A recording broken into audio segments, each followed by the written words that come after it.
Alors, vous nous parlez d'un film qui sort la semaine prochaine, En toute liberté, un film qui nous emmène en Irak. Oui, c'est un Sacré magnifique documentaire qui nous immerge dans le quotidien d'une radio, Radio Salam. C'est la seule radio indépendante et multiconfessionnelle du pays.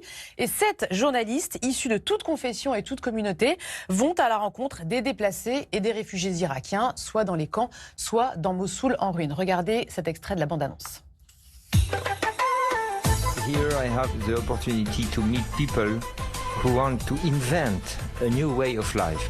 À Radio El Salam, 7 journalistes tendent leur micro à ceux qui veulent la paix. دروزبونا راديو السلام أزهاتيما أزدياد شولكم قال مسيحياد شولكم قال كردن عربن يعني برايز بول جهة الخوش هيجيكم. يعني كنا احنا صرنا اخوة وصرنا اصدقاء. And it's just the opposite of what's been happening in the country for years. Alors c'est un documentaire qui est très bien construit parce qu'on est allé à la fois sur le terrain avec ceux qui ont tout perdu, mais aussi dans ce studio que vous avez vu avec ces journalistes qui incarnent eux-mêmes cette volonté de paix.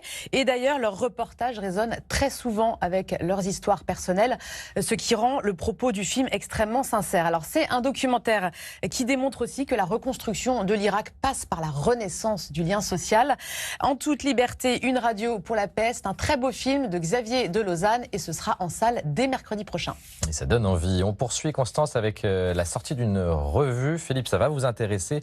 La revue Projet qui consacre son dernier numéro à la thématique des femmes et l'exil. Voilà, la revue Projet, très belle revue éditée par les Jésuites, se penche donc ce mois-ci sur la question des femmes migrantes. Alors moi j'ai trouvé ça très intéressant parce qu'en fait c'est un sujet qui a été très peu traité jusque-là. Un angle mort, souligne la revue Projet. Et c'est vrai, on a tendance tous à voir la migration comme un phénomène essentiellement masculin et pourtant les femmes représentent aujourd'hui la moitié des migrants. La revue Projet creuse donc cette question à travers de nombreux récits d'universitaires, de psychiatres, d'avocats ou encore bien sûr de migrantes elles-mêmes et ce sont des textes qui bousculent nos idées reçues. On apprend par exemple que ces femmes sont désormais plus diplômées, plus mobiles et plus autonomes qu'auparavant. Elles n'ont pas forcément suivi leur mari comme on pourrait l'imaginer. Elles peuvent par exemple avoir fui un mariage forcé. Elles ont subi des violences pour beaucoup sur la route de l'exil.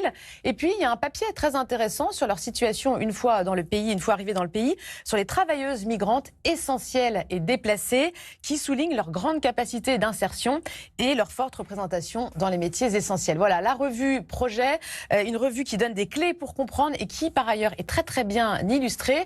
Vous pouvez la trouver sur Internet ou dans votre librairie. Ouais.